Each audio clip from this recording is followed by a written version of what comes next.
সোনা মা।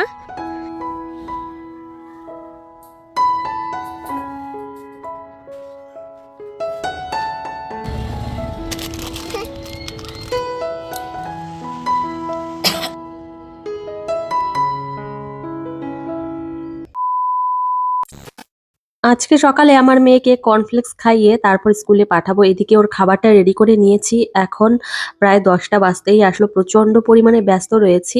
তো মেয়েকে খাওয়াতে তো অনেকটাই সময় লাগে, কতটা কি খাবে কে জানে।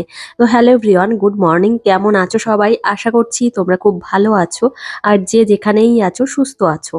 এদিকে মেয়েকে খাইয়ে দিয়ে স্নান করিয়ে নিয়ে চলে এসেছি এখন ওকে রেডি করাতে। আর মেয়েকে যখন রেডি করাতে আসি তখন প্রচন্ড পরিমাণে তাড়াহুড়ো বেঁধে যায়, প্রচন্ড তাড়াহুড়ো। তো এদিকে এখন মেয়েকে রেডি করাচ্ছি, তো আর আদিশ্রী তো চুপচাপই দাঁড়িয়ে থাকে, মাঝে মধ্যে আবার বায়নাও করে যে আমি এটা করব সেটা করব।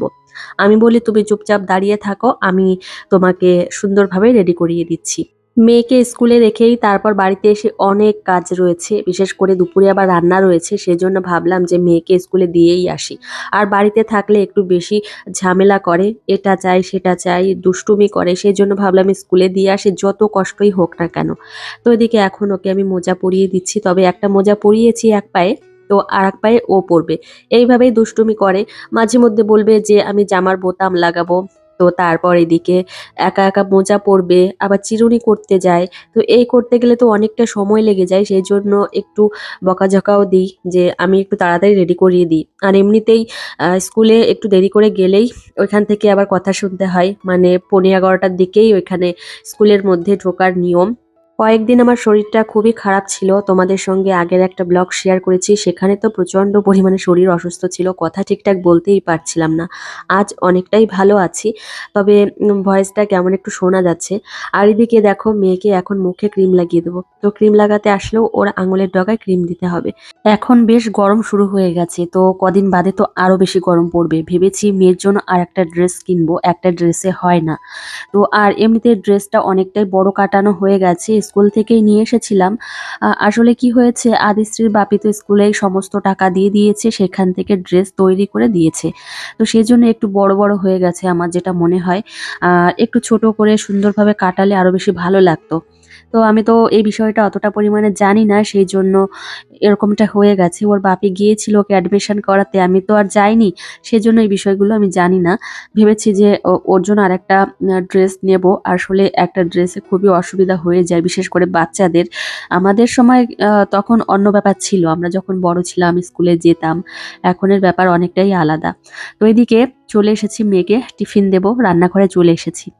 আর আদিশ্রী তো টিফিন একদমই খায় না, সেটা আমি তোমাদের আগেও জানিয়েছি, আর স্কুল থেকেও বারবার অভিযোগ করে যে আদিশ্রী একদমই টিফিন খায় না। তো ও শশাটা খেতে পছন্দ করে, সেজন্য ওর কাছে আমি শুনলাম যে মা তুমি কি খাবে। ও বলল শশা, আর এমনিতে আমি হাতে করেই নিয়ে এসেছিলাম যে শশা দেব। আর শশা যদি ও খেয়েও থাকে তাহলে ওর উপকারই হবে, তো সেই জন্য ওকে আমি শশা দেবো আজও। তো এদিকে দুটো শশা আমি নিয়ে এসেছি, আর মেয়েকে তো রেডি করানো হয়ে গেছে। আর অনেক বেজে গেছে, মনে মনে টেনশন হচ্ছে যে আবার গিয়ে স্কুলে গিয়ে আবার বকা না শুনি। তো এই হচ্ছে ব্যাপার, আর মেয়েকে নিয়ে তো আমি হেঁটে হেঁটেই যাই। তো সেই জন্যই আমাদের বাড়ির থেকে বেশি টাইম লাগে না, একদমই কাছে স্কুল। তো কাছে স্কুল জন্যই মেয়েকে এই স্কুলে অ্যাডমিশন করিয়েছি সত্যি বলতে। তো এদিকে দেখো একটা শশাই দেব, দুটো শশা আমি কেটেছি, তবে একটা বিষয় কি জানো তো, এই যে পরের যে শশাটা নিলাম এত পরিমাণে তিতো, পুরো শশাটাই তিতো। আমি একটু মুখে দিয়েছিলাম, এত তিতো, আমার মেয়ে একটু মুখে দিয়েছে সেটুকুও তিতো। তো এদিকে দেখো আদিশ্রী এখন একটু আবদার করলো মা শশা খাবো, তো এই যে দিলাম, তো মুখে দিয়েই বলছে তিতো, তারপরে যে ছুঁড়ে ফেলে দিল। তো আমিও খেয়ে দেখলাম যে না সত্যি তাই, প্রচন্ড তিতো। তো উচ্ছে তিতো কিন্তু খাওয়া যায়, কিন্তু এই শশার তিতো একদমই খাওয়া যায় না। এই তিতো যে কেমন তিতো, সেজন্য একদমই খাওয়া যায় না। যাই হোক, এই যে মেয়েকে আবার দিয়েছি, আমার মেয়ে খাবে না। তো আমি তো বুঝতে পারছিলাম না যে বিষয়টা কি। তো এখন আমি মুখে দিয়ে দেখলাম যে না সত্যিই তিতো, সেই জন্য ফেলে দিচ্ছে। আর মেয়েকে যে আরেকটা শশা দিয়েছি কেটে, সেটা আবার ঠিক ছিল, সেটা ভালো।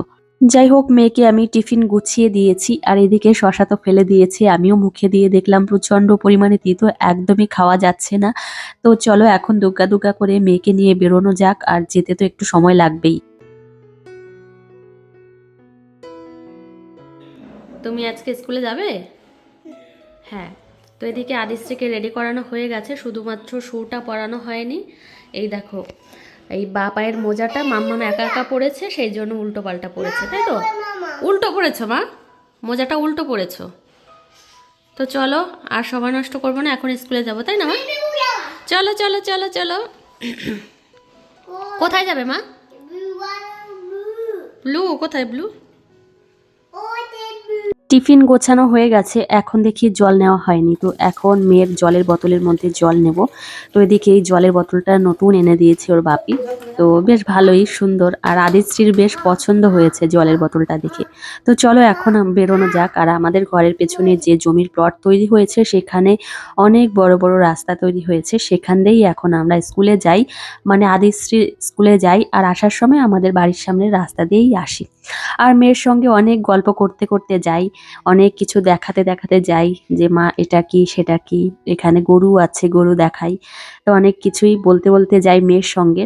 সত্যি বলতে আমার মেয়েকে নিয়েই সারাদিন কিভাবে যে সময়টা কেটে যায় কিছুই টের পাই না। মাঝে মধ্যে মনে হয় যে কারোর সঙ্গে একটু বসে গল্প করব, কিন্তু সেটা আর পারি না। তো সেটা আর হয় না। খেতে খেতে বিকাল হয়ে যায়, প্রায় বিকালের দিকে আমাদের বাড়িতে খাওয়া দাওয়া শেষ হয়। তো তারপর মেয়ের দিকে একটু সময় দিতে হয়, আবার সন্ধ্যা লেগে যায়, এই করতে করতেই না সারাটা বছরই কেটে যায়। তো এখন আমার পরিস্থিতি এমনটাই হয়েছে যে কারোর সঙ্গে গিয়ে একটু বসে গল্প করব ৫ মিনিট ১০ মিনিট, কিন্তু সেটা আর হয় না, করতে পারি না। তো তখন আবার মনে মনে ভাবি যে জীবনে তো অনেক গল্প করেছি, অনেক হাসি ঠাট্টা করেছি, এখন না হয় মেয়ের সঙ্গেই সময় কাটাই, সংসারকেই সময় দিই, হাজব্যান্ডকে সময় দিই, সেটাই মনে করি। তো এদিকে এখন আমি বাড়িতে চলে এসেছি, মেয়েকে স্কুলে রেখেই একদম এক পাও দাঁড়াইনি, চলে এসেছি বাড়িতে। অনেকটা দেরি হয়ে গেছিল, গিয়ে দেখি প্রার্থনা শুরু হয়ে গেছে, আমরা বাইরে দাঁড়িয়েছিলাম। তো তারপর মেয়েকে স্কুলে রেখেই আমি চলে এসেছি। প্রত্যেকদিনই প্রায় ভাবি যে বিছানার চাদরটা চেঞ্জ করতে হবে। আগে তো একটা গোলাপি কালারের বিছানার চাদর বিছানো ছিল। তো ভাবলাম কি তাহলে আজই আমি চেঞ্জ করে নেব, যতটাই দেরি হোক আর যাই হোক না কেন। তো এখন এই যে একটা সাদা কালারের বিছানার চাদর এখন আমি বিছিয়ে দিচ্ছি। আর এই যে সামনেই গরম, সামনে গরম বলতে এখন থেকেই গরম শুরু হয়ে গেছে। আর এই গরমের দিনগুলোতে একটু হালকা কালার, এই সাদা কালারের বিছানার চাদর এগুলো খুব ভালো লাগে আমার, যেটা মনে হয়। আর ডিপ কালার অতটা পছন্দ হয় না। সাদা কালার সবসময় ভালো লাগে, কিন্তু এই গরমের দিনে না একটু এই সাদা কালার হালকা কালারগুলো খুব ভালো লাগে। আর এই যে দেখো খুব সুন্দরভাবে আমি বেডটা গুছিয়ে নিয়েছি। সত্যি বলতে আমার বেডটা যদি গোছানো থাকে আমার, তাহলে মনটাও ভালো লাগে। অনেকদিন হয়েছে বাবার বাড়িতে যাই না, অনেকটা দিনই হয়েছে। মনটা কেমন যেন মনে হচ্ছে যে বাড়ির থেকে ঘুরে আসি, কিন্তু এই যে গরম শুরু হয়েছে, গরমের দিনগুলোতে বাড়িতে এখন আর মেয়েকে নিয়ে যাওয়াই যাবে না। সত্যি বলতে এই যে মেয়েকে নিয়ে যা সমস্যায় পড়েছিলাম, ঠান্ডা সর্দি আর এই ওয়েদার চেঞ্জের জন্য মেয়ের শরীরটাও খুব খারাপ ছিল। এখন মোটামুটি ভালো আছে, আর আমার তো জ্বর হয়ে গিয়েছে। এখন মানে আমার শরীরটা প্রচণ্ডই খারাপ, কোনো কিছু খেতেই ইচ্ছা করে না, মুখে কোনো রুচিই নেই, ভাত তো খেতেই পারি না। তো দেখো এই ফলগুলো আমি কেটে নিয়ে এসেছি, এখানে মৌসম্বি রয়েছে, আর নিচের দিকে রয়েছে আঙুর। এই যে দেখো আঙুর রয়েছে, এগুলো এখন আমি খাবো। তো ঘরের কাজগুলো মোটামুটি গোছানো হয়ে গেছে, ভাবলাম তাহলে এখন ফলগুলো খেয়ে তারপর স্নান করব। তো সিঁড়ি দিয়ে এসেছি, সেই জন্য অনেকটা হাঁপাচ্ছি, দুর্বল হয়ে গেছে তো শরীরটা, সেই জন্য এরকমটা হচ্ছে। তো চলো এগুলো খেয়ে নিই। এই জ্বর হয়ে যাওয়ার পর থেকেই আমার মুখে একদমই রুচি নেই, ভাত দেখলেই বমি আসে, আর মনে মনে সারাদিনই ভাবি কি দিয়ে আমার খেতে ইচ্ছা করে, কি খেলে আমার ভালো লাগবে, কিন্তু কোনো কিছুই খেতে ইচ্ছা করে না। আর তোমাদের দাদাভাই তো আমাকে বলে যে ভাত খেতে ইচ্ছা করে না, তাহলে তো অন্য খাবারও আছে, ঘরে কত রকমের ফল আছে, ফল তো খেতে পারো পেট ভর্তি করে, তাহলে তো একদিকে উপকার হবে।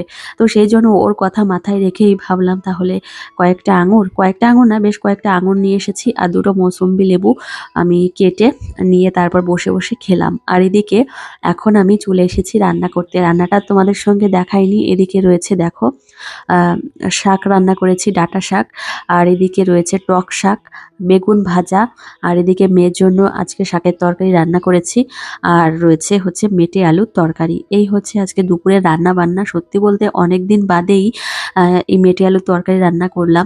মেটে আলুর তরকারি আমাদের বাড়িতে খেতে প্রচণ্ডই পছন্দ করে, আমার তো খুব ভালো লাগে। আর আজকে আমি টক পালং শাক রান্না করেছি, যেটা খেতে প্রচণ্ডই ভালো লাগে।